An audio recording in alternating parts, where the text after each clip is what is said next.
Welcome to the Week 2 Go-To session. This is the second session that we're hosting this month out of 4, so thanks to everybody here who's here in attendance. Greetings to all those who will watch the recording of this lecture after the fact. Let me begin with some just bureaucratic things, because even though this might seem a little bit confusing, I think it is to the benefit of students, actually. Actually, let me go to McGraw-Hill real quickly. I made a change within McGraw-Hill. Keep in mind that the due dates on FSO are the dates you should be trusting. Here I'm in the outline assignment. This is the major assignment for week 2, so I'm going to stay there actually. But if we were on the main course page, right, where all the dates are, those are the dates you should trust. But here's what I did for McGraw-Hill. So let me go into our month's class. I've set all the dates for the Achieve modules to basically be open the entire month. Now this does two things. One, if you want to just bang these out, okay, do them now. Be over and done with them for the entire month. You can do so. The second, this is a little bit more difficult to explain, but let's say a student completes one of these activities after the due date, or the due date that was originally on here, okay, which is the actual due date. Again, it's a little bit difficult to explain, but I can't see the completion percentages for students who do work, quote unquote, late, but by opening up for the entire month, I can. Again, I don't know if that makes much sense to people, but basically it makes things easier on my end. So even though I've opened it up for the entire month, all 3 of these interactive modules, the due dates on FSO are the actual dates, okay? So due dates for this class are Sunday. That said, let me explain how grading works from my end, okay? I always begin with the most important activity. So right now I'm grading worksheets, right? The worksheets you handed in Sunday night. We instructors aim for a 72-hour turnaround time, which means I should be finished by midnight tonight. I'll need overnight to keep working on them. The goal, however, is that everyone will wake up tomorrow, and then you'll have tomorrow, Friday, Saturday, Sunday, 4 full days to read my feedback and apply to the next activity, which is what we're going to spend most of today's session talking about. Okay, you did a brainstorming worksheet, a focused brainstorming worksheet for week 1. Now, the next step is to use my feedback on that assignment and apply it to this week's main task, which is an outline. Now, there's one other thing I want to point out, which is this. Because I always start with the major assignment, if you need to, let's say it's Sunday night and you really want to focus your attention on that main activity, right? So for this week, it was the outline. Last week, it was the worksheet. And you want to put aside the McGraw-Hill Achieve module for a couple of days. You can do so. Same thing with the journal assignment. Okay? The reason being is because I'm not going to enter grades for those until Thursday or Friday anyway. So I just, how can I put this delicately?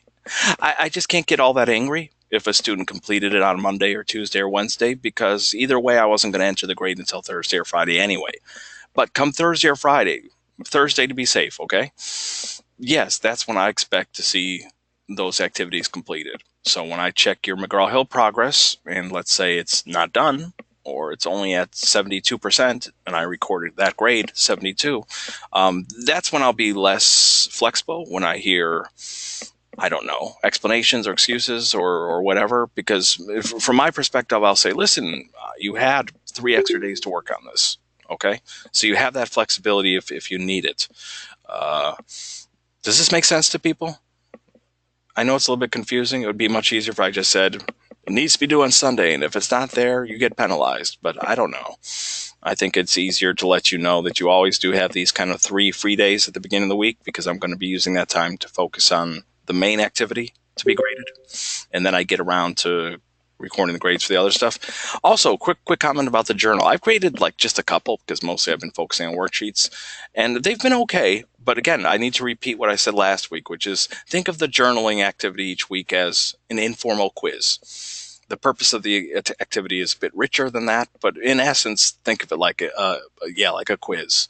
If you write 1 short paragraph that summarizes the readings assigned for that week and 1 short paragraph that summarizes the lecture, you should be fine, okay?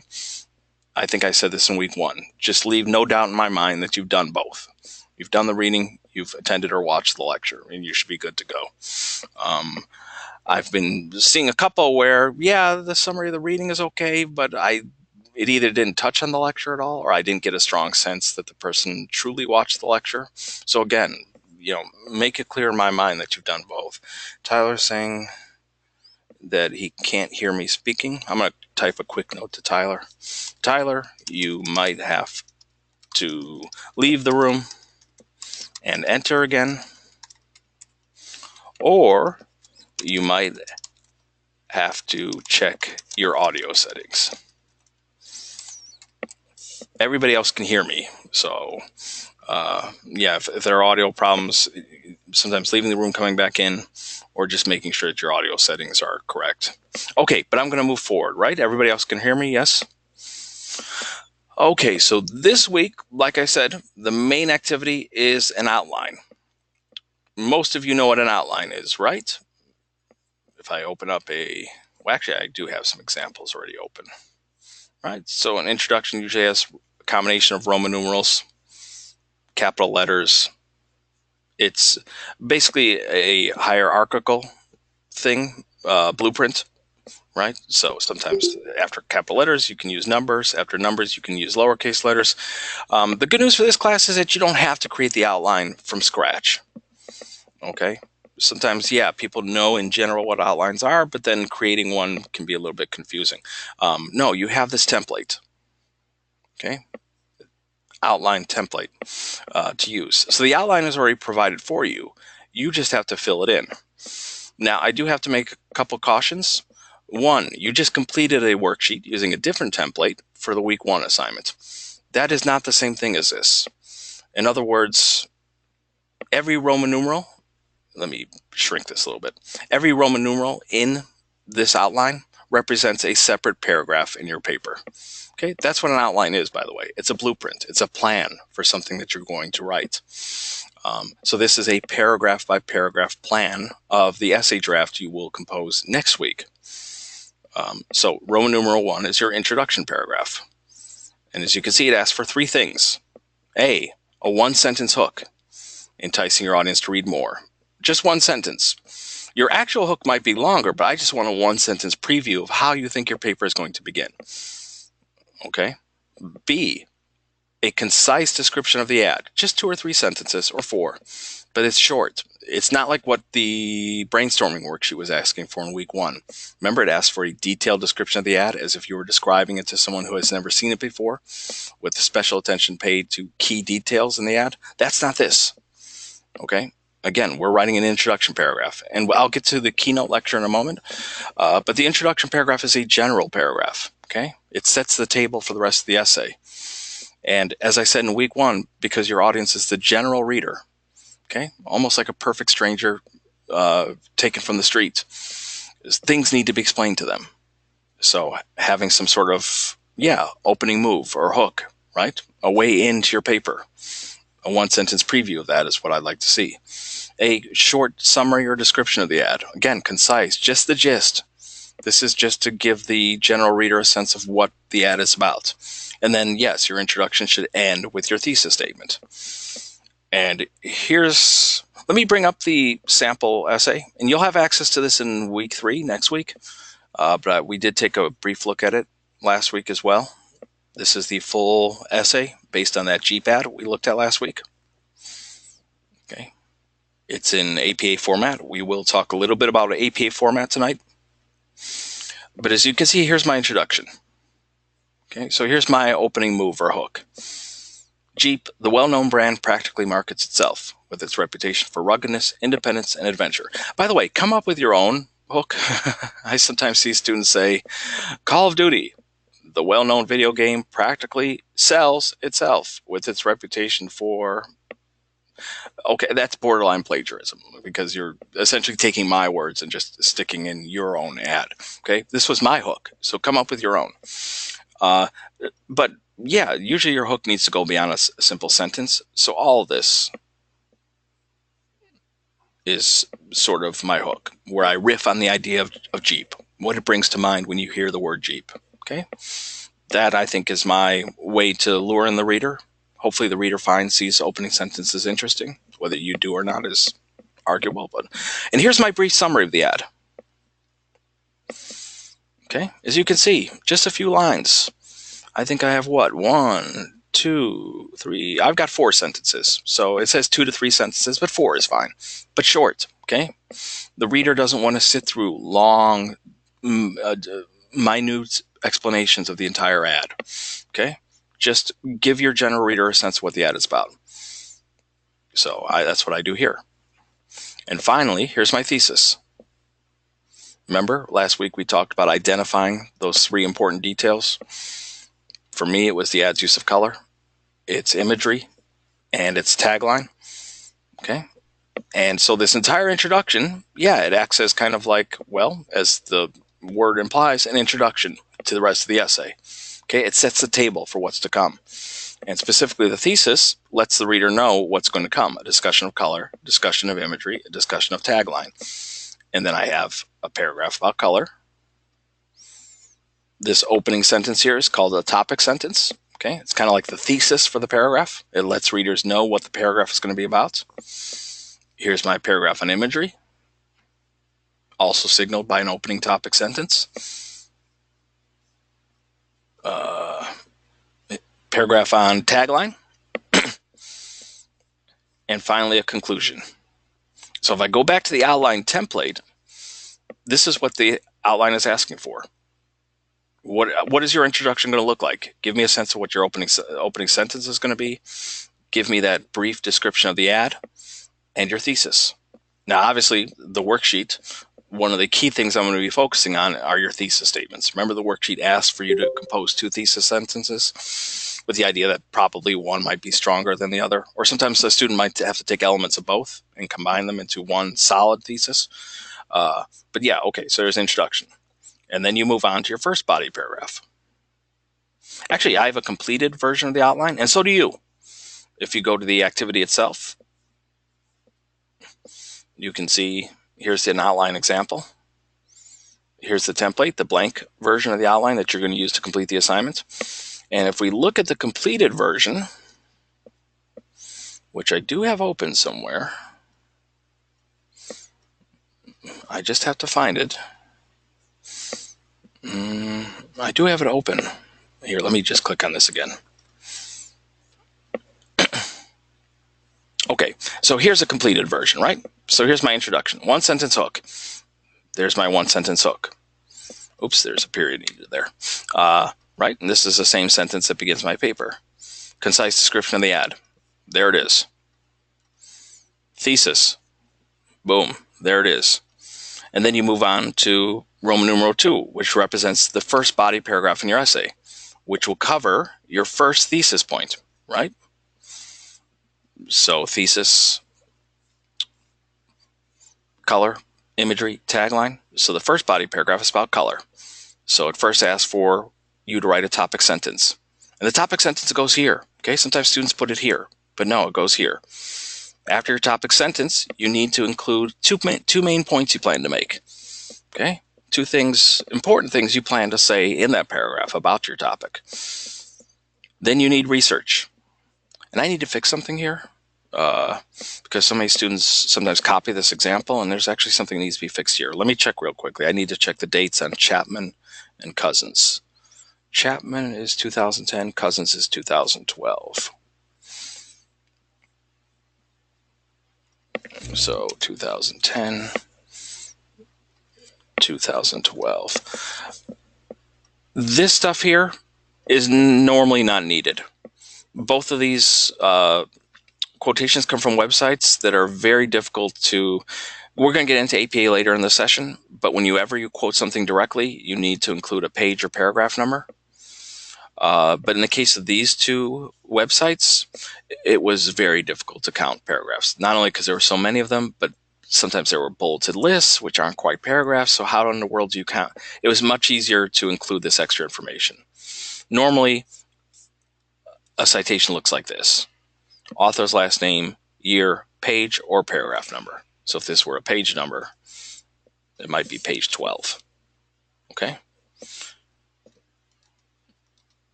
Okay, Tyler, great. Now you can hear. Good to know.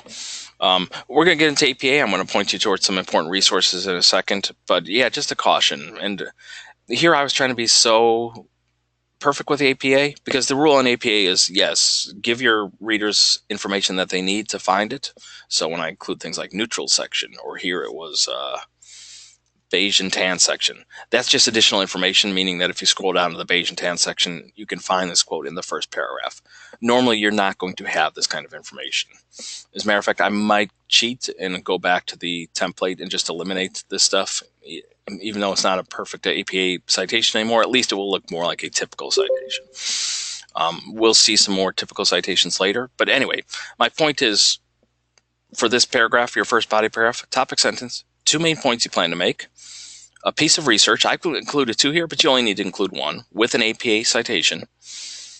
And finally, an explanation of why this research is relevant. Okay. This is a little bit misleading too. I wish the department would fix this, but you won't actually include this in your paper. Sometimes students will explain like, this research supports my claim because, no, this is more for you and for me, for you to be able to explain why your research is relevant, okay? That won't actually appear in the essay. Then you move on to your next paragraph, body paragraph number 2, and you'll discuss your second thesis point. For me, it was Jeep's ad use of imagery. So, topic sentence that makes it clear that that's the topic. And then 1 point you plan to make in support of that topic, a second point you plan to make in support of that topic, a piece of research that you found that relates, your explanation of why this research is relevant, and then you move on to the next body paragraph for your third thesis point. Topic sentence, 1 main point, a second main point, research, your explanation of why that research is relevant, and finally the conclusion paragraph, which asks for only 2 things: to rephrase your thesis statement. Okay, so you're essentially saying the same thing as your thesis in your introduction, just using different language, and an anticipation of how you think your essay might close. Okay, let's see. Deborah says, okay, I missed something in the reading, but help me. What is APA? Yeah, I'm getting a bit ahead of myself. We are going to talk about APA a bit later in the session. APA, many students are much more familiar with the MLA, but here at Full Sail, for all of your classes, APA is the standard format, and it's not just for English class. From here on out, you will be expected to know APA format. Next week's lecture is going to be entirely devoted to APA. So, although I can't promise it's going to be the most thrilling lecture, it might be the most useful because it will be entirely walkthroughs. I'm going to show you how to set up the paper, meaning how to create a cover page that looks like this. How to create the header, which is this stuff up here. How to properly space and format paragraphs. And yes, how to deal with citations in text and the references page, how to create the references page. As you can see here, I have a whopping 1, 2, 3, 4, 5, 6 sources for my final paper. The outline includes 4, but for my final version of the essay, 6. You need 3. In almost all the assignment instructions, you get a link to this video. Pathos, Ethos, Logos, and Advertising is a YouTube video. This can be one of your 3 sources. Okay, so one of your 3 sources has been given to you if you want to use it. Please, please do something more interesting with this video than just tell me that pathos is the appeal to emotion. Okay, that's like a dictionary definition. That's not really. Find something more specific in the video that you see forming a connection to your discussion of the ad. But hey, that's awesome, right? You need 3 sources, and maybe you're stressing like, oh gosh, how am I going to find 3 sources? You've got one of them right here. I guarantee you, you will find something in this video that you can quote or paraphrase that will relate to your discussion of your chosen ad. Tyler said, is it a bit of cheating to use Microsoft Word Citation Creator? No, it's not cheating, but I do think it's helpful to know how to do it on your own. Sometimes these built-in templates or programs are okay, and sometimes they actually create small little errors. Again, next week is going to be entirely devoted to walkthroughs. I will literally use a blank Microsoft Word document, and you can follow right along with me and create the document as well. And I am going to show in a second the Full Sail library database, because one of your sources should come from the database. A third source can come from anywhere. I mean, anywhere that's reputable. Wikipedia is not reputable. Although going to the reference section is. For example, oh gosh, let's see. this one is free, I guess. So I mentioned, did I mention it last week? I can't remember, but I was going to tonight anyway. The Call of Duty ad uses a song, the Rolling Stones song, Gimme Shelter. That's no accident. Okay, remember when I said last week that no detail in an ad is accidental? There's a reason why the Call of Duty ad uses that song. And it goes beyond just it's a cool song or it's upbeat or it's well known. That's part of it, sure. But no, there's a thematic connection, right? Did I talk about this last week? I can't remember. Anyway, let's say I want to do research on the song, right? Because Mr. Sussman, David said something about the song has a thematic connection. Like it makes sense that the ads creators would have chosen this song. Going to Wikipedia and quoting, yeah, that's not research. But scrolling down to the references section, yeah, there might be good stuff here, like Mick Jagger on the Apocalyptic Gimme Shelter. Maybe he talks about what the song's about. Or, other ones, right? Here's, allmusic.com is a little bit shaky. I mean, here's the thing, IMDb, yeah, that's not biography.com, allmusic.com. These sites that are more like encyclopedias, including Wikipedia, we're looking for our articles, okay? Articles or very specific websites that give you solid information that truly helps you not only support your points that you're making, but hopefully help you learn more about these areas. For example, you might focus on use of color, but maybe you're not an expert in color. So finding a quotation, as I did with the Jeep example, for example, in the section on color, yeah, I found nifty quotations. For example, the Chapman piece told me that earth tones, because remember the Jeep ad, it has that kind of beige fabric looking background. So that's definitely an earth tone. This source told me that earth tones are, quote, usually reserved for backgrounds. Well, that's useful because in the Jeep ad, it definitely is being used as a background. And I found another quote from Cousins that said, neutrals and browns are the epitome of nature. Well, that helps too, right? Because the Jeep ad is definitely playing with earth tones and Jeep's rugged outdoorsy image, right? So it relates to nature. So that's what we're trying to find, okay? Stuff that not only strengthens strengthens your analysis, but also helps you learn more about the subject, okay? So that's essentially what you're doing with the outline. Oh, let me mention one other quick thing. And let me open up a blank document real quickly.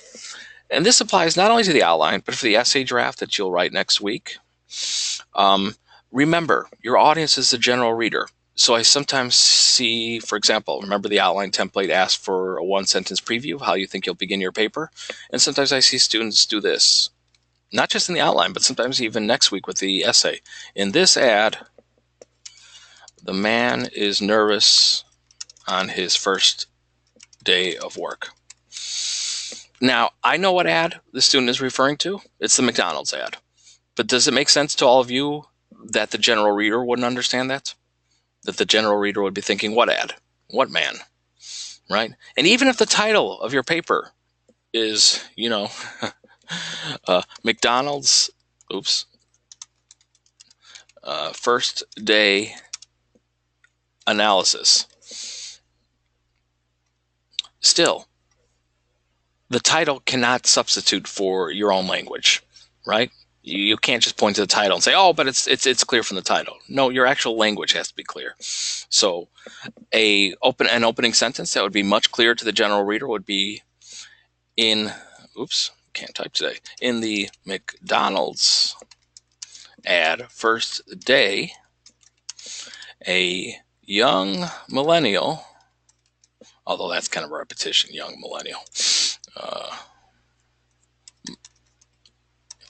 named Andy is feeling overwhelmed on his first day. I would like to avoid the repetition of first day. Initial day of employment. That's a bit wordy, but anyway, I could work on wording later. Okay. This is vague and makes no sense to the general reader. This holds the general reader's hand a bit more, right? In what ad? McDonald's. Not just McDonald's, but the name of the ad. The McDonald's ad first day. A millennial named Andy is feeling overwhelmed on his initial day of employment. I hate that. That's so wordy. I'm just going to repeat first day of work. Okay. And keep this in mind. One suggestion I make is to always read your work from the perspective of a general reader, right? Imagine that you're some plain Jane, some Joe Schmo. Imagine that your paper was left behind on, a cafeteria table or on a library desk, and you're just some stranger who came across it. You should be able to pick up that paper or that outline and read it straight through without stumbling, okay? Because it is common, even for experienced writers like me, to be a bit vague. I catch these things when I read over my work, but you need to do the same, because I do see a lot of this where it's just assumed that the reader already knows what you're talking about. And no, you have to hold the reader's hand a bit. You don't have to treat him like a dummy. You don't have to explain that McDonald's is a fast food company. Okay, people know that. But yeah, you do have to include details. Tyler says it helps to over-explain things in a simple manner, like they have no idea what it is. Exactly. Yeah, that echoes just what I said, and you wrote it before I said it. Yeah, assume that the reader does not know what you're talking about. And yeah, if we look at the Jeep example, where's the full essay? There it is. Right? I do that throughout. It is perhaps fitting then that Jeep's see whatever you want to see print ad embraces the sportive feeling that such a vehicle invokes. This print poster contains a reversible image, and then on and on. Right? The ad is an exercise in simplicity, especially in its use of color. The ad's creator, Leo Burnett Paris, has chosen a simple background of camel mesh. I'm explaining everything to the reader because the reader, yeah, they need these details. It's not enough to just jump in and say, the ad uses color and there are tones and blah, blah, blah. No, take a breath, okay? You don't have to explain everything. Like I said, your reader isn't dumb, but you do have to be aware, okay, that the general reader is who you're speaking to. Let me get to the lecture, the keynote lecture. Some of these slides I'm going to skip over because I've talked about so much. I think it's much more useful to just look at the outline template, explain what it is, explain how I filled out my outline. And again, you have both, right? You have the blank template and you have the Jeep outline that's completed for you. So you can look and see and learn from the examples. But let's go through some of these slides at least, and we're going to get to APA format in just a second. So welcome to week 2. This is just a reminder of what we talked about last week, that every week of this class is devoted to a separate stage of the writing process. So week 1 was we were here, brainstorming, choosing an ad, and noticing important things about it. This week we're actually here between these two, doing some research and investigating and organizing our ideas, okay? But it's crucial to have a solid thesis, which is what I'll be responding to when I finish the worksheets tonight and over tonight. For anybody who joined late in the session, though I think everybody's here who started, yeah, it's probably going to take me overnight. It's going to be a long night, but I pull lots of all-nighters. But yeah, your thesis is going to be crucial, because once you have 3 solid points, then you can comfortably move forward to the outline. But until you get that feedback, you kind of can't move forward. So yeah, it's important for me to get that to you tonight and overnight. This is what we just talked about. Who is the intended audience? It's that perfect stranger off the street. Sure, maybe the person has seen the ad before, but they may not remember all the finer details. They would appreciate, yes, you going through it with some specificity. What is an essay? Essay is actually broader than you think. A video can be an essay. Lots of things could technically pass as an essay, but for this class, yes, we mean essay in the more traditional sense. A short piece of nonfiction writing on a particular subject. And it is short. We don't have a page length requirement, but there is a word count requirement. Although I rarely actually do word counts unless something seems suspiciously short. But even then, I can eyeball and already tell that it's short. 700 to 1,400 words. 700 words is roughly 2.5 pages. I'd say that most essays, actually, let me get away from this a second. How long is my Jeep essay? Let's see. It begins on page 2. So there's 1 page, 2 pages, 3 pages. Yeah, my paper is 3 pages long.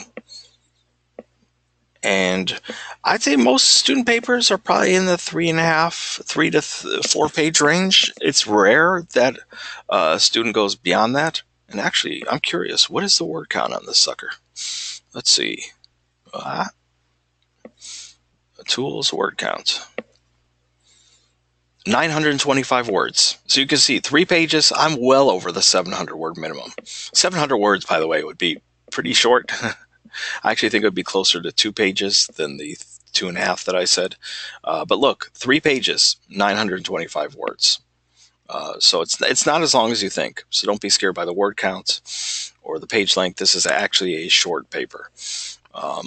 Rarely, I don't think I've ever seen a student write a 1,400 word paper for this.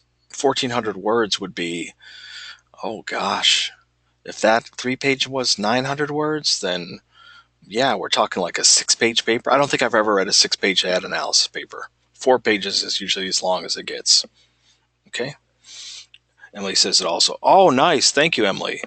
See, students always know more than I do. Always. Did that appear always, or did it get triggered once I did the word counts? Because how would it know not to include the references or the words on the cover page? I don't know. Okay, but either way, thank you, Emily. Now I know. Let's see. Oh, back to our thingy. Okay, so an essay, short piece of nonfiction writing, 700 to 1,400 words. That's double-spaced, by the way. These slides just reinforce what I've been talking about using both the blank outline template and the completed one. Okay, so the basic structure of essay is that there's some sort of introduction. There's support, which in this sense means the body of your paper, okay? So those 3 middle paragraphs. And yes, we are aiming for a traditional 5-paragraph essay. Essays can be obviously longer than 5 paragraphs, but for this class, we're trying to reinforce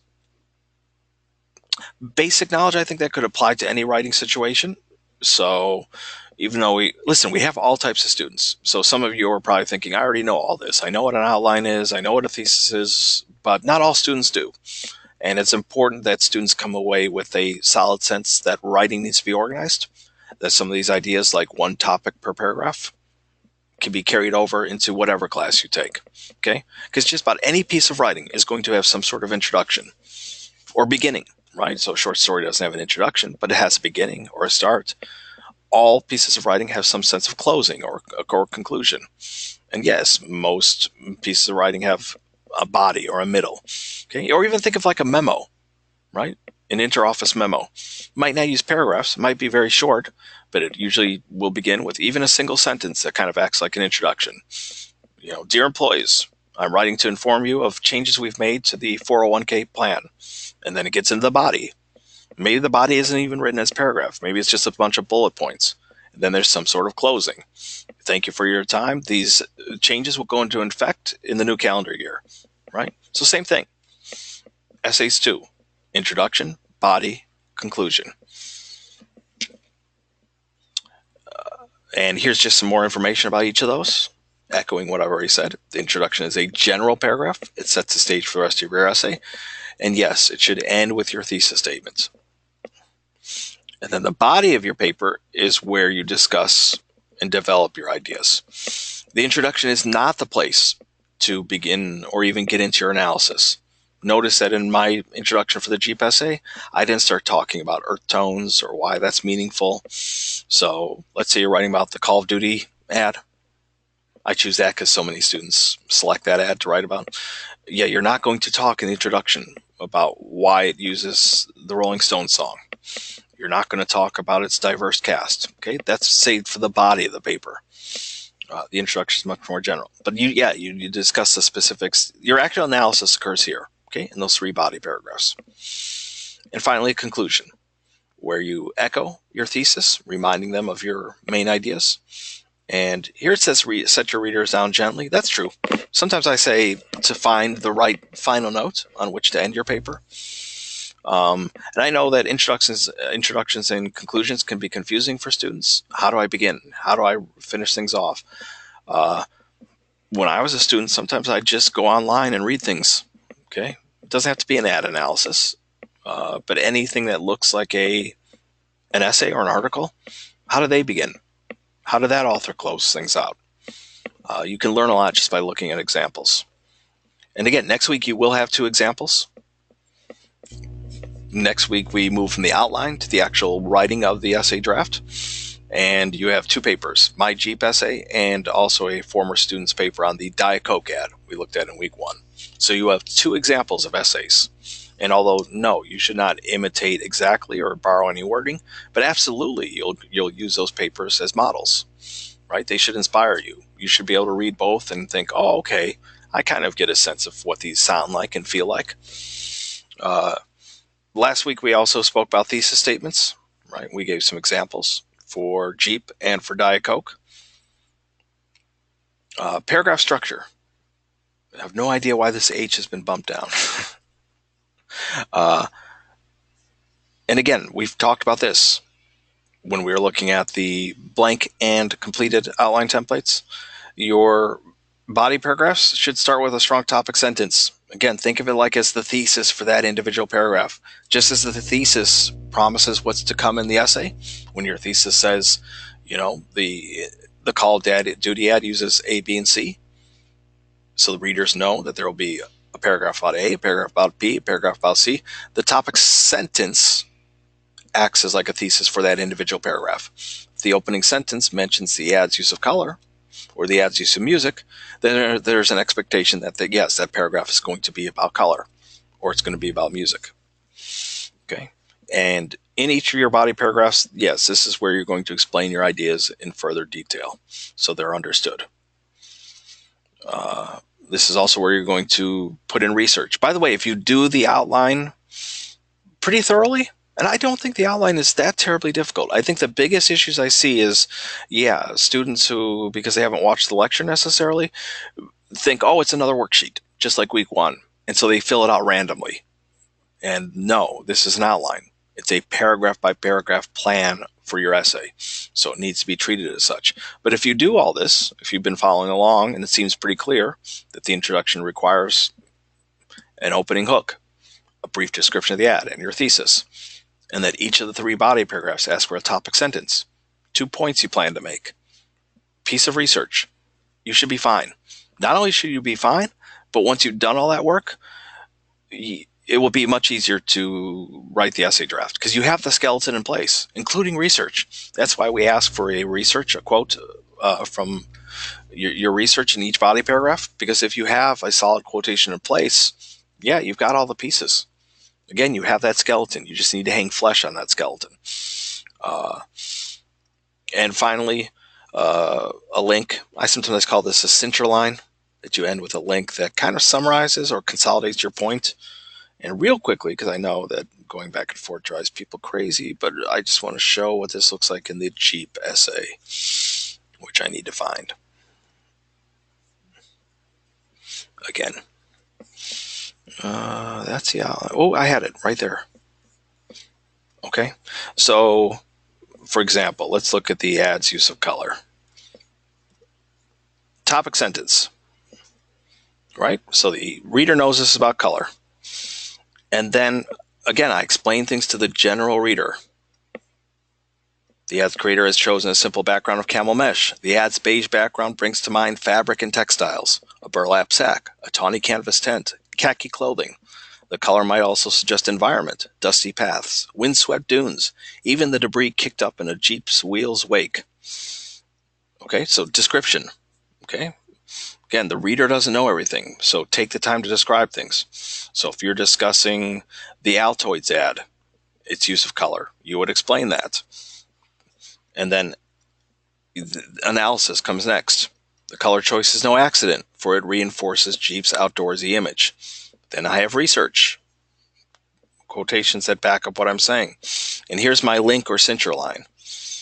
The color scheme works to promote the rugged off-roading image that the ad's campaign's creators clearly desire. Does this make sense? I think there's no formula, but I do think in your body paragraphs, topic sentence, describe the issue for your readers.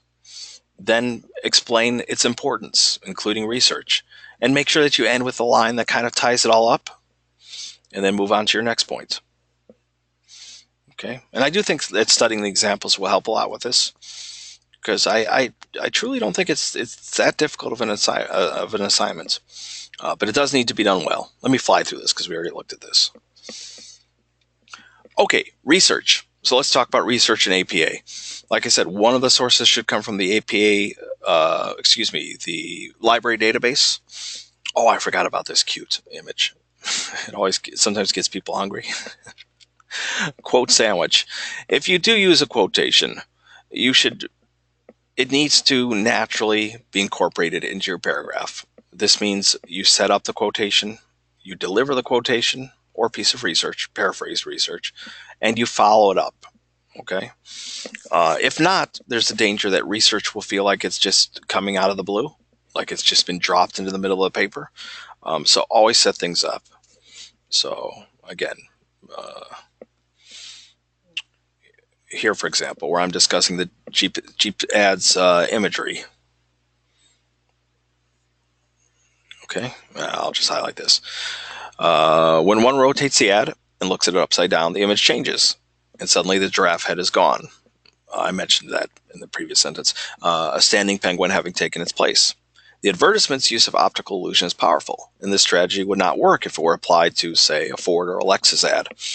The ad encourages viewer interaction for, quote, when rotated, each of the vintage drawn animals becomes another species, leaving the viewer to choose which one he or she prefers, playing on their perceptions. Perception is important, since the ad also wants to create a positive perception of the Jeep product. Do you notice what's happening there? The reader can read the entire paragraph, and when the quotation appears, it doesn't come out of nowhere. One can read smoothly the entire paragraph. And notice that the quote uses the word perception, and I use the word perception, right? So I'm commenting afterwards. You don't have to literally do that, but again, any research that appears in your paper, a good way to test it is to read your entire paragraph. Read the entire paragraph, and how well is your either quote or your paraphrase fitting in overall. It shouldn't just be, again, a quotation dropped in out of the blue. And you actually have a terrific chapter in the McGraw-Hill. Well, oh gosh, I have to remind myself, because previous readings did have wonderful chapters on incorporating quotations. I can't remember. Is your new textbook? I read all the chapters over Christmas break. I'll have to check that. Anyway, we do have videos on this as well. Okay. Or you look at the examples. Again, the examples here, the models are provided for a reason, because you can see what it's like. And I'm getting a bit ahead of myself, because it's actually next week that you'll have to incorporate the quotation. This week, you just have to find them. Let's talk about the library database, because Tyler mentioned citation generators, and I want to show how the library can be used to find research, but also that you can use the citation generator, but with care, with caution. Okay, so I'm in Full Sail Connect. If I scroll down and click Library, and then click Research Databases, you have a lot of databases to choose from. EBSCOhost is popular. EBSCOhost actually includes a number of specific databases: Academic Search Complete, Art and Architecture. You also have what was formerly known as LexisNexis. It's now called Nexis Uni. The former LexisNexis tends to search newspapers and more everyday type publications, while EBSCOhost tends to search more journals. I mean, it will search for mainstream magazines and I think occasionally newspapers as well, but mostly journals. EBSCOhost is a pretty good place to start, because you can click on it. You can actually select all the databases to make things simple. Click Continue. Now, I have to confess something. I already know how to trigger a specific article I want to use as an example. It won't be that simple for you. Remember those 6 sources that were on my references page for my finished Jeep essay? There were 6 of them. It took me hours to find those 6 sources. Okay, Deborah has to leave us. Deborah, if you just need to watch the last 10 minutes some other time, because these sessions are recorded, that's okay. Have a good night. It took me hours to find those 6 sources, because, for example, I had to find useful quotations that matched what I wanted to say about the Jeep's ads' use of color, right? I couldn't just find anything. I had to find something that fit. So yeah, it meant reading through several websites to find the right thing. So whether you're searching online or using the full database, understand that you're going to have to do quite a bit of searching. You're going to have to vary your keywords, okay, your search words. It's not going to be as simple as I'm making it seem right here. For example, gimme shelter. And Call of Duty.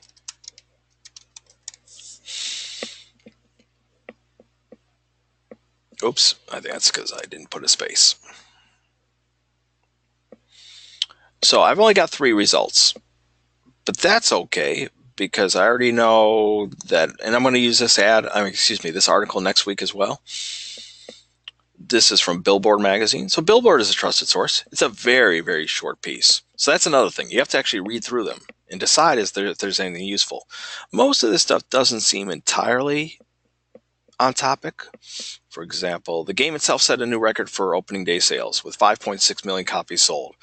Okay, but unless you want to use that maybe in your introduction as a way to talk about the popularity of the game series as a whole, it doesn't really strengthen your analysis of the games used in music.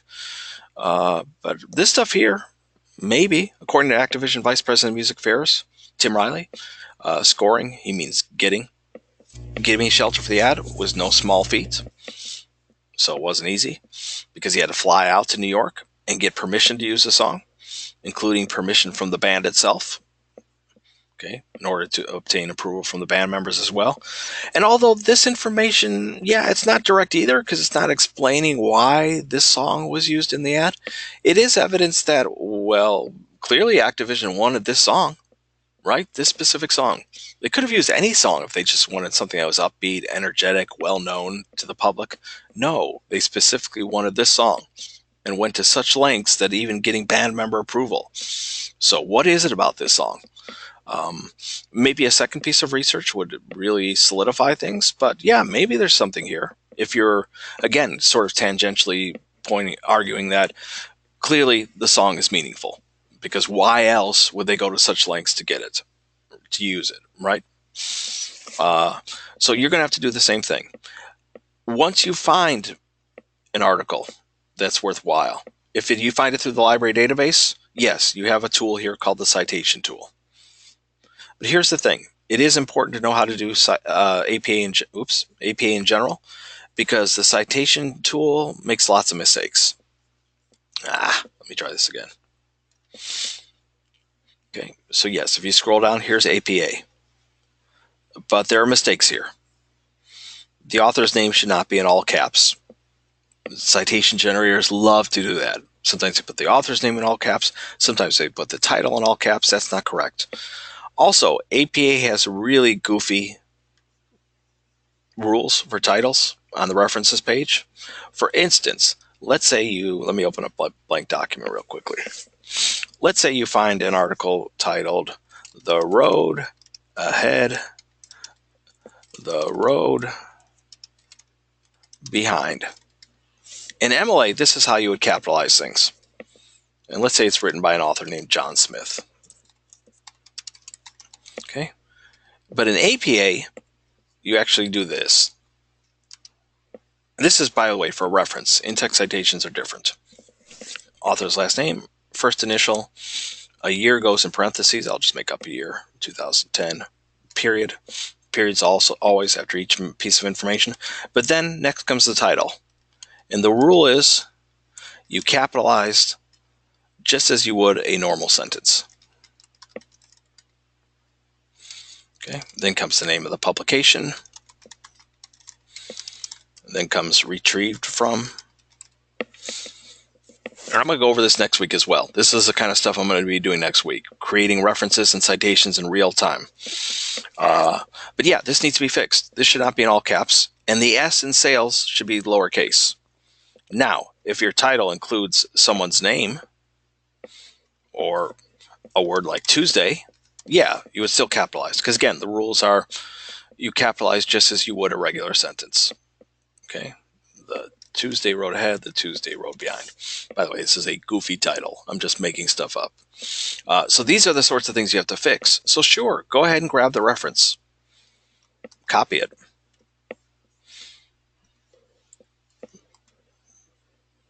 By the way, if you ever get goofy things like this, if you click on the little clipboard and click Match Destination Formatting, it will fix everything. So we need to make this lowercase. We need to make this lowercase. And then we need a retrieved from line. Retrieved from. And if you take something from the library database, you have two options. You can either give me the permalink, which is this guy here, or the name of the database. And the database is always listed. Where is it? I mean, I know what this is, Business Source Complete. Maybe on the previous page.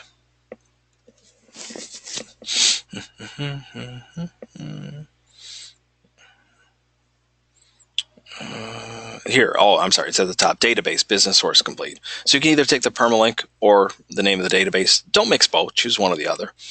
So we're going to talk about this next week, but actually this needs to be double spaced.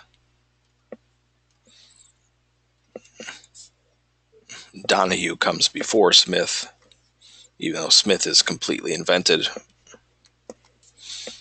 There shouldn't be this much space between entries.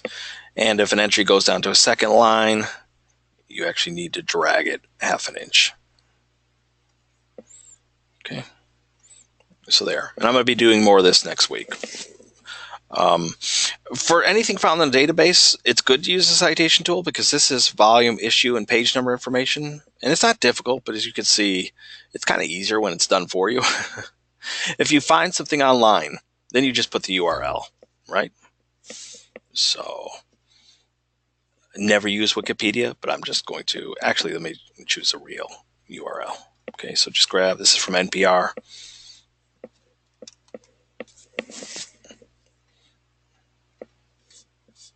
Okay, so these are what references look like.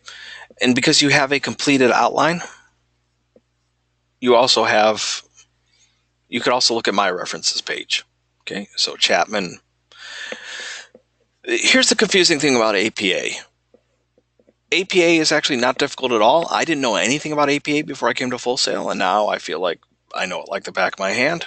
But little things like, why is there a full date here instead of just the year? Because if it's something that's published often, like a website or a newspaper, something that's published more than just every few months, yeah, it's better to include the full date. If it's something that's published 4 times a year, like American Heritage, basically anything that has volume, issue, page number information, just put the year itself. But if you forget that, I won't make a big deal about it. But as you can see, this is why the titles are all in lowercase, because I'm following APA's special capitalization rules. And these are the things that drive students nuts. It's like, really? I have to remember the special capitalization rules just for the references page? And it's going to get a little bit more confusing because now we need to talk about in-text citations.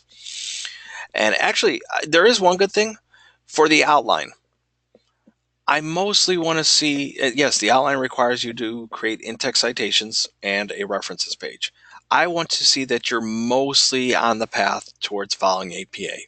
In other words, I'm not going to be nitpicky about if you don't remember the special capitalization rules or if there are tiny things off. I want a sense of, yes, this person is attempting APA. Okay.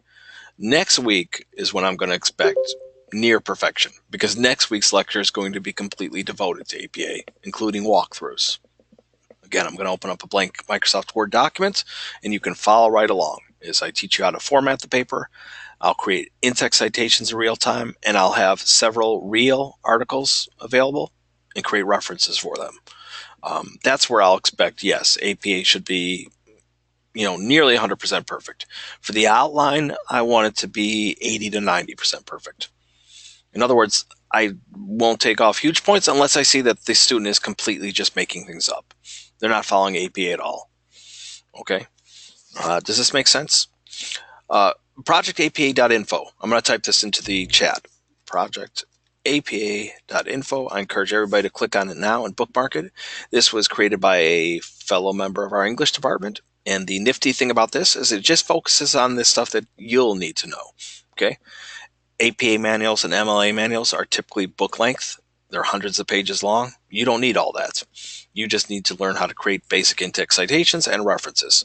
So if you go to in-text citations, the very first one, format for quotations and paraphrase.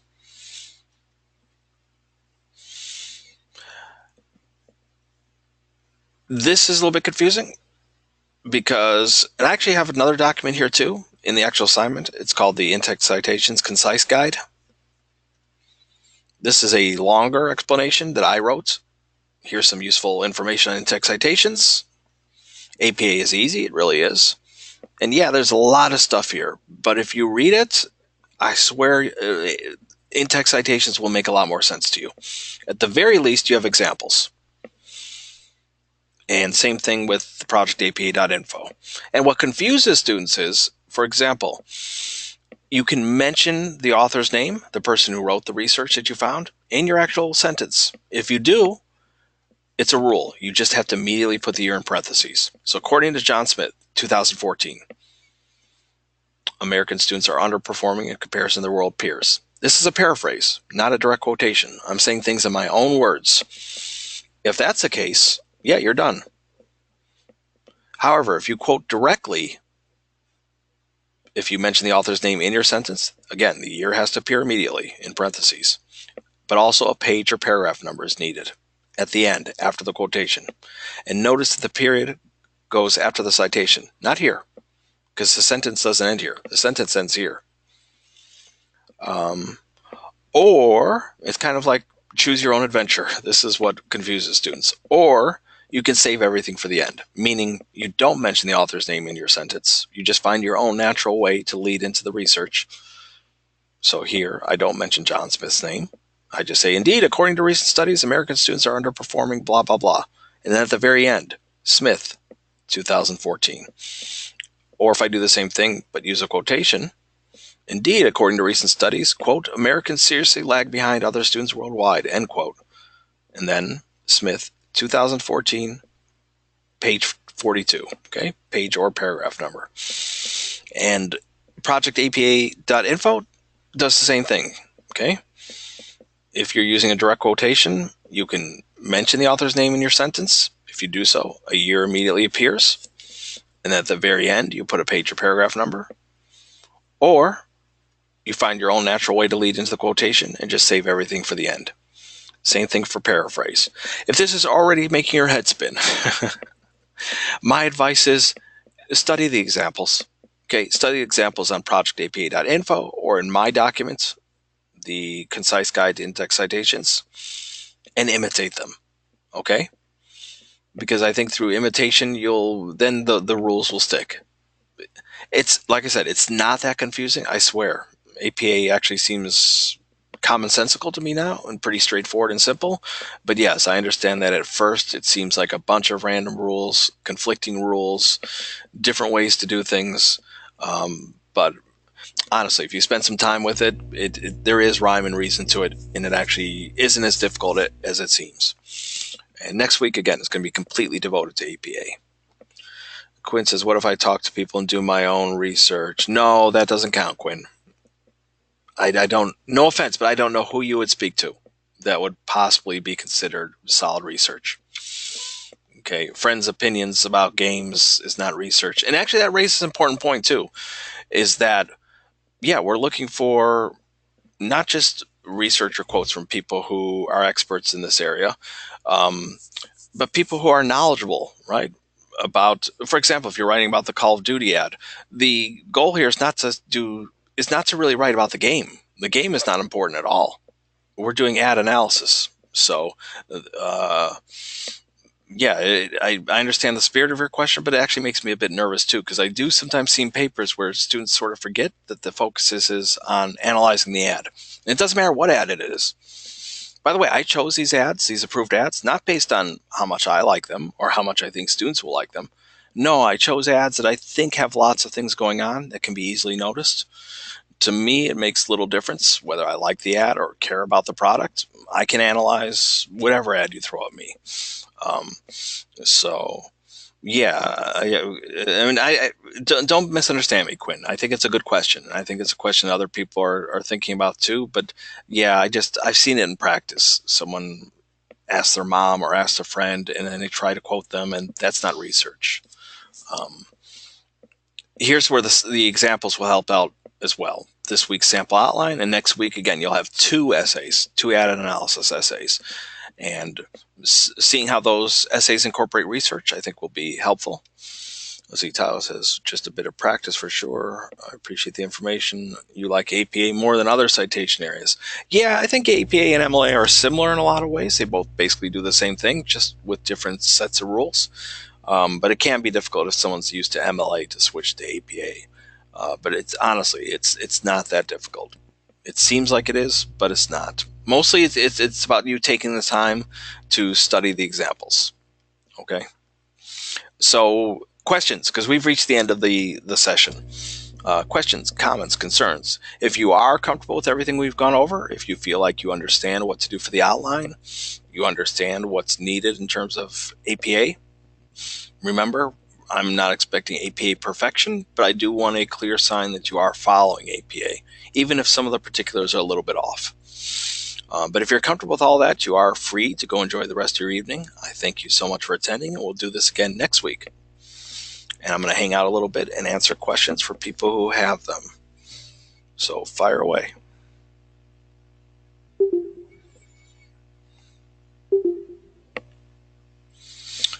Let's see. Quinn says, can we use links instead of the actual APA format? No. If by links you mean, can you just grab a URL, drop it in, and call it a reference or a citation?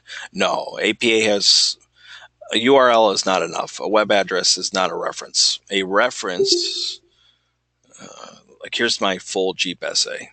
Okay. So here's a good example. Here's a full citation, right? I'm quoting directly. And I chose not to use the author's name in the sentence. In that document I opened, the Concise Guide to In-Text Citations, I even address this, that you'll sort of feel like whether it feels right to mention the author's name in your sentence or not. Here, I just found my own natural way to lead into the quotation. So at the end, author's last name, year, page, or paragraph number, separated by commas. And then on the references page, here are my full references.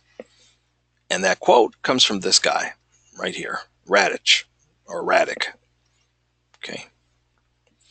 So you can see author's last name, first initial, date, title of the article, name of the publication or website in italics, and then retrieve from, and then finally the link. But no, the link all by itself is not a reference.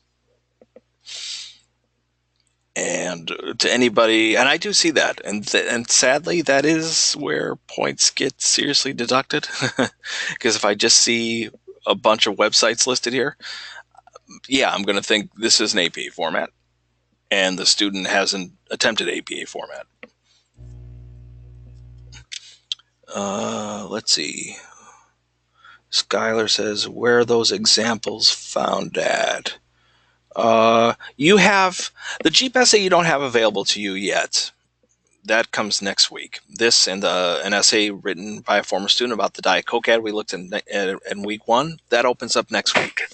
But you do have a fully completed outline that includes a references page and citations to study. So that's available to you this week. I never know. Sometimes I think that maybe I should make the essays available from the very beginning so students can see what we're working toward. But on the other hand, I don't want students to get too far ahead of themselves. And sometimes it encourages students to sometimes hand in the wrong assignment. So in week 1, they're already writing an essay draft. It's like, no, you have to do the worksheet first, and then an outline. And then in week 3 comes the essay draft. Is there any way that we can get feedback earlier? That'll give us more time to make revisions. I know you have tons of papers to grade. Yeah, the only thing I can say is that I'm working on it. I really am. I know that I'm supposed to meet the midnight deadline tonight, but I'm going to need overnight. But the way we look at it is, even if I got them done by midnight, most people are probably asleep. And so we're talking about Thursday, Friday, Saturday, Sunday, 4 full days to work on it. You'll have those 4 full days. I apologize because I don't know how to pronounce your name, Abdel Aziz. If for some reason it does take me longer than that, I would move the due date. Okay, I would send an announcement and also change the date and say, listen, you guys can have till Monday. I would never take away a day from you. I seriously want to avoid that if possible, because then it kind of puts everything else out of whack for the month. But yeah, don't worry. I never would do that to students. If I'm late with something, I tack on a day or two. Okay. Yeah, Quinn, I'm like you. I'm up late as well. That's one of the reasons I can pull an all-nighter. I'm so used to being up super late anyway. It's also why I've late office hours, because I'm typically waking up later and coming in later. Scott says, do we insert hyperlinks for the URLs? Actually, no. The frustrating thing is when you copy and paste this information in there, it wants to turn it into a hyperlink, and usually just by highlighting it, right-clicking, and going to hyperlink. Here, because it's not hyperlinked yet, usually there's an option where you can turn off the hyperlink. I mean, I won't take off points. It's just, it looks ugly. If it's in my eyes, it looks ugly if there's all this in blue and underlined because it's an active link. But yeah, I'm not going to take off points for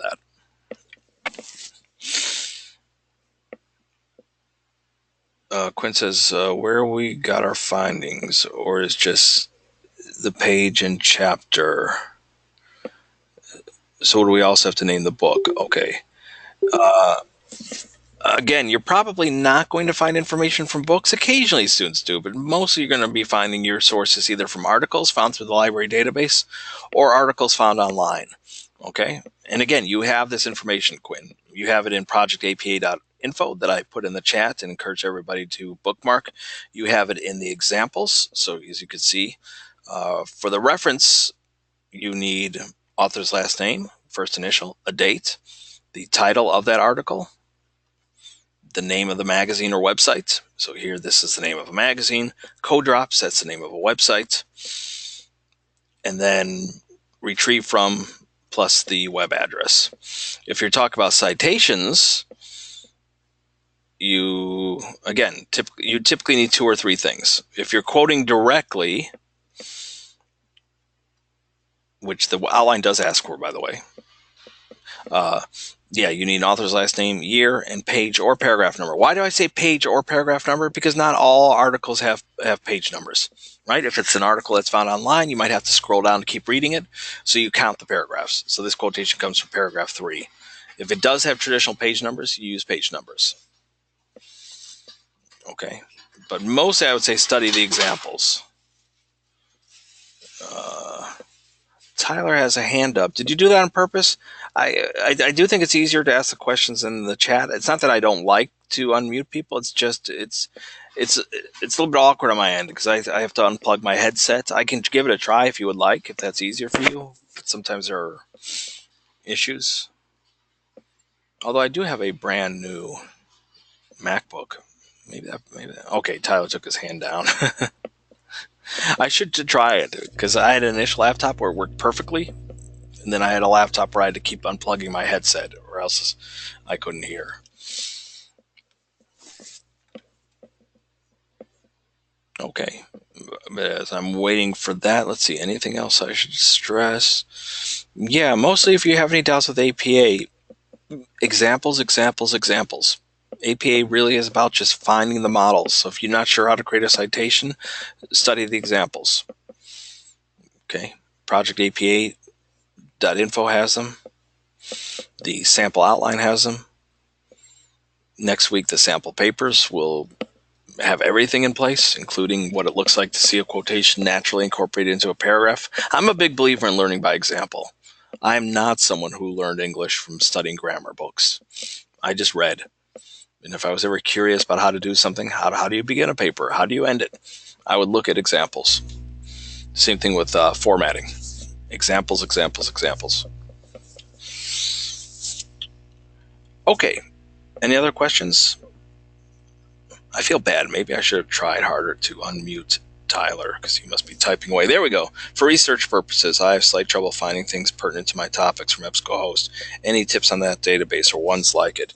Yeah. First of all, Yeah, I'm still in the database. Vary your search terms. Like sometimes students feel like, oh, I'm striking out, but that's because they're being too literal. They put in the name of their ad. Like, let's say they're writing about Call of Duty. I should pick a different example. Call of Duty. Uh, Jeep. Let me go back to my Jeep example. They type in Jeep and they type in use of color. And then they get frustrated because I'm not finding anything about Jeep and use of color. And then sometimes you have to be broader, right? Maybe not look for your specific ad, but why is color important in general? Or as I did with the example I talked about earlier, find a quotation about the colors that are used in your ad. Okay, so it doesn't have to be specific to your ad. Another trick I like, so one is vary your search terms. Okay. Second one is is one I like to call reverse engineering, and by that I mean anticipate what you want to say. And I know that's tough because some students might not know what they want to say. But let's imagine you already know what you want to say about. Well, actually, in my case, the Jeep is a good example. I already knew what the background was doing and that earth tones were being used. So instead of searching for just color in general or the Jeep ad's use of color, I immediately started attacking, okay, I need to find a quote about earth tones. I need to find a quote about browns and beiges, okay? And if you can anticipate what you want to say and then go find the thing that matches that, yeah, it's sort of like you already know what you want to look for, and it's just a matter of finding it instead of doing the opposite, which is doing general research and then hoping to come across something specific. Does that make sense? Tyler says, so like slightly vague terms about techniques themselves, if I understand correctly. Possibly. Tyler, which ad did you choose? Because I haven't gotten to your worksheet yet.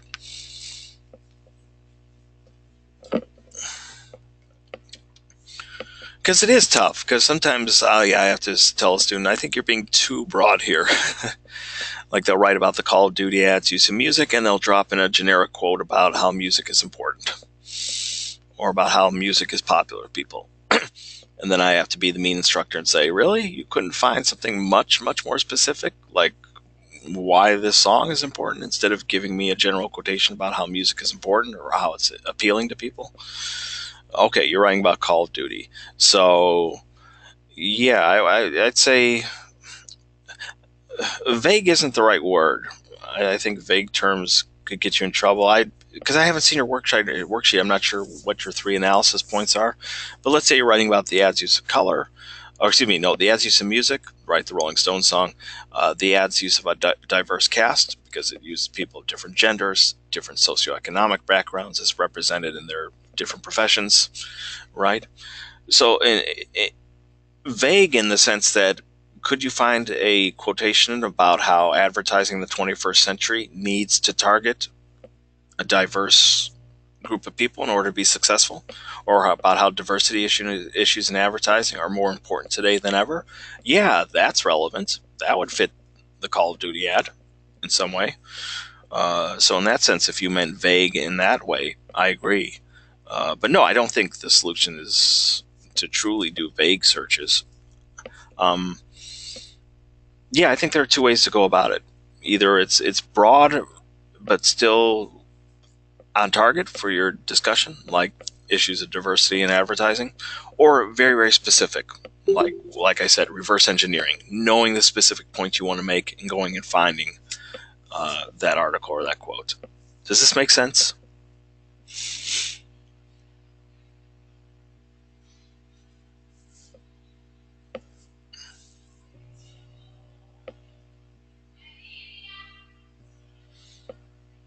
In a moment or two, I'll probably stop the recording. I mean, I'll hang out here, but I'm thinking of the people. Tyler says, okay, I think I understand. Vague was not the term I was thinking of. I was at a loss of words. Yeah, I got that sense. Yeah, and it will, like with the worksheet, where I'll look at your thesis and have feedback and recommendations. The same thing with the outline. I want to make sure that the outline is solid, its main ideas, its overall shape, and that includes research. So keep in mind that these assignments are in part just to make sure that every step of the way you're getting feedback, so that these things get addressed before we get to the draft stage. So I'll be able to comment on research and point out if I think that something feels a little bit off, or maybe that stronger research is still needed. So you'll get feedback on that. You're welcome, sir. I'm going to go ahead and stop the recording now.